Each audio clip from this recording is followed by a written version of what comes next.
Paksa diri lo buat lebih jago komunikasi dalam 7 hari. Pakai 7 teknik psikologi gelap yang terlarang. Bro, pernah nggak lo ngerasa ada orang yang biasa aja, tampang standar, tapi kalau ngomong semua orang nunduk? Cewek nempel, bos hormat, rezeki ngalir lancar ke dia. Sementara lo kerja keras, lo pinter, tapi lo sering diabaikan. Lo sering dianggap angin lalu.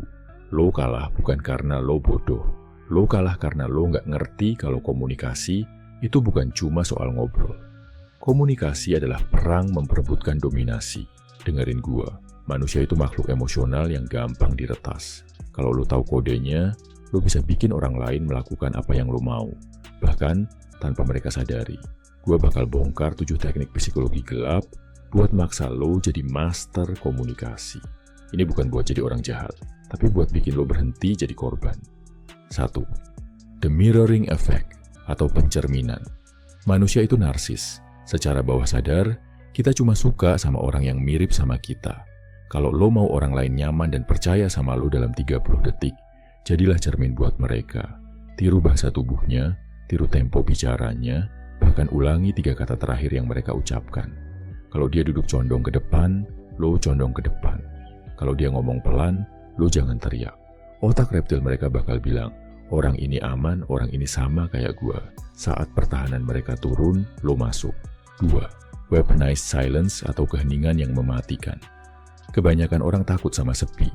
Mereka bakal ngomong apa aja buat ngisi kekosongan. Gunakan ketakutan ini. Saat lo nanya sesuatu yang penting, atau saat lo lagi negosiasi harga, setelah lo ngomong, diam. Tatap mata mereka, dan jangan ngomong sepatah kata pun. Biarkan rasa canggung itu mencekik mereka. Tekanan psikologis dari keheningan itu bakal memaksa mereka buat ngomong jujur, nurunin harga, atau menyetujui permintaan lo cuma biar situasi cair lagi.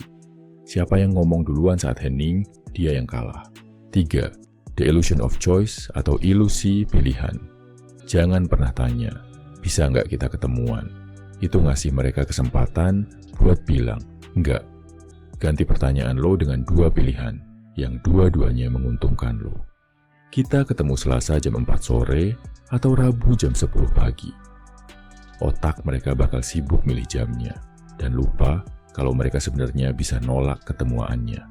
Lo yang pegang kendali, mereka cuma merasa punya kendali. Itu manipulasi paling halus. 4. Framing effect atau pembingkaian realitas. Siapa yang menetapkan konteks, dia yang menang. Kalau ada yang bilang produk lo mahal, jangan membela diri. Itu mental kerupuk. Bingkai ulang realitasnya. Bilang, ini bukan mahal bro, ini investasi buat orang yang ngerti kualitas kayak lo. Lemparkan beban pembuktian ke ego mereka. Bikin mereka merasa rendah kalau nggak setuju sama lo. Jangan main di aturan orang lain, bikin aturan lo sendiri. 5. The Ben Franklin Effect. Ini aneh tapi nyata. Kalau lo mau orang lain suka sama lo, jangan kasih mereka bantuan. Justru minta tolonglah sama mereka buat hal kecil. Bro, pinjem pulpen bentar, atau tolong ambilin minum itu dong. Saat mereka nolong lo, otak mereka mengalami cognitive dissonance. Otak mereka mikir, gua nolong dia, berarti gua suka sama dia. Ini cara licik buat mengubah musuh jadi teman. Minta tolong hal kecil, biar nanti mereka rela ngasih bantuan besar. 6. Scarcity atau kelangkaan buatan.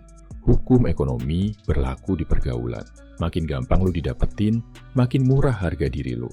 Jangan selalu available. Jangan balas chat detik itu juga setiap saat. Tunjukkan kalau waktu lo mahal. Orang selalu menginginkan apa yang susah mereka dapatkan. Jadilah hadiah yang harus dikejar, bukan brosur gratisan yang dibagi-bagi di pinggir jalan. Sedikit misteri, bikin orang penasaran setengah mati sama lo. 7. Future pacing atau membajak masa depan. Jangan jual fitur, jual mimpi. Ajak otak mereka jalan-jalan ke masa depan. Pakai kata-kata bayangin. Bayangin kalau proyek ini goal bro. Kita bisa liburan tanpa mikir biaya. Saat lo berhasil bikin mereka membayangkan nikmatnya masa depan, logika mereka mati. Emosi mereka yang ambil alih. Dan ingat, orang beli pakai emosi, baru justifikasi pakai logika. Bro, 7 teknik ini adalah pisau bermata 2. Lo bisa pakai buat kebaikan, buat negosiasi bisnis, buat cari jodoh, atau buat mimpin tim, atau lo bisa pakai buat ngehancurin orang. Itu pilihan lo. Tapi satu hal yang pasti, mulai hari ini, jangan pernah lagi ngomong tanpa tujuan. Komunikasi adalah senjata. Asah lidah lo, tajamkan tatapan lo. Dunia ini milik mereka yang berani buka mulut. Salam My Value Man, semangat bro.